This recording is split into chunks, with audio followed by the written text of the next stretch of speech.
GlaxoSmithKline, known as GSK, stock ticker GSK, is a global pharmaceutical company headquartered in the UK. It operates in various segments, including pharmaceuticals, vaccines, and consumer healthcare.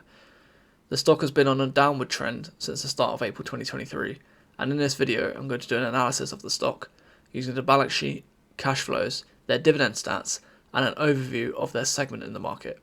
Let's get into it. GSK hasn't performed too well in recent months, and if we look back on the past year's performance, we can see the price dropped in August 2022, after concerns regarding a legal battle in the US over a drug called Zantac. Although many of the relating lawsuits have been dismissed in court, the stock price has not fully recovered yet. I would like to note that GSK had a spin-off from Haleon in July 2022, which gave them a needed cash boost of £7 billion. This injection of capital will be used to fund new drug developments and possible acquisitions in the future. This has already been seen with a company called Bellis, a Canada-based late-stage biopharmaceutical company focused on therapeutics for refractory chronic cough, RCC, for a cost of around $2 billion. Now, taking a quick look at the balance sheet, we can see here that their payables, which will be money owed to their suppliers, has gone down from $16.2 billion to $14.2 billion. And other current liabilities has decreased from $1.2 billion to $962 million, meaning that they must have paid off some of this over the last quarter. If we look back at the first quarters of the year, we can see that they have reduced their debt. A lot of this was taken on by Haleon in the merger in July 2022. Then taking a look at the cash flows, we can see it has reduced this quarter. It has gone negative from $1.1 billion in free cash flow at the end of 2022 to negative $476 million. This looks as though it's mainly due to them reducing their payables that we have just seen. Overall, the cash flows look healthy. I'd expect this to be positive in the next quarter. The next earnings report will be next month in July. The dividend yield for GSK is 5.27%. We can see that here. If we look at the dividend growth stats, over the last 3 years, the dividend has decreased by 8.6%, 5 years down 3.8%, and over the last 10 years has decreased by 0.7%. These stats don't exactly look great, and if we look back at the stock price, we can see that it's barely moved over the last 10 years and even the last 20 years.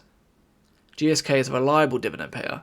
It has been paying dividends since 1988, which means it has 35 years of consecutive dividends. But it has been cut down and adjusted over the years. That does not mean they've increased it every single year. GSK do pay dividends quarterly, and the next payout is the 13th of July. GSK is a company that has a lot of legal battles going on all the time. Most are small, but some are so big that the expected payout if they lose in court could be in the tens or hundreds of millions of pounds. This is something to keep an eye on when looking to buy into this company, as it can greatly affect the stock price. It's also a bit scary when you hold the company, knowing that a huge lawsuit could come at any time and tank the stock price. Even in recent weeks, they settled a lawsuit out of court which resulted in the stock going up 5% in one day. Along with the poor stock price performance and poor dividend growth, another reason not to buy is the cyclic nature of the pharmaceutical industry in general. The stock price does fluctuate depending on whether they have recently released a good product, and it can take years for the products to reach the point where they make money. There are 3 stages in the product development life cycle: the early stage, the middle stage, and the late stage. The early stage is when they're developing the product. They also market the product and do pre-launch activities. During the middle stage, the drug is launched to the market and the company start making a profit. This is also when they'll see all the growth for the revenue of the product, but the middle stage is also when the product starts to decline in popularity. At the late stage, that's when the patent expires and other companies can start developing the same drug and compete with them. If you could buy into GSK when you know they're in the early stage of development of a big drug, then you could hit it big in the next few years. But whenever I think about buying a stock, I always like to take a few weeks and review and then decide. All in all, I like GSK as a stock that pays reliable dividends. If you can overcome the fear of selling when the price drops and do your research around the ongoing lawsuits, then you should make reliable passive income. GSK is a big holding in my portfolio, and if it wasn't such a big part of the portfolio, I'd buy more at these prices.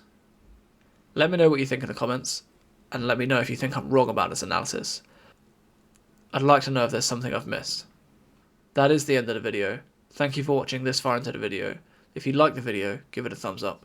Any suggestions on improvements to the video content, or ideas for content going forward, leave a comment below and I'll give you a reply. Also, you can check out the investment dashboard and the link in the description, along with a range of other spreadsheets that I've built.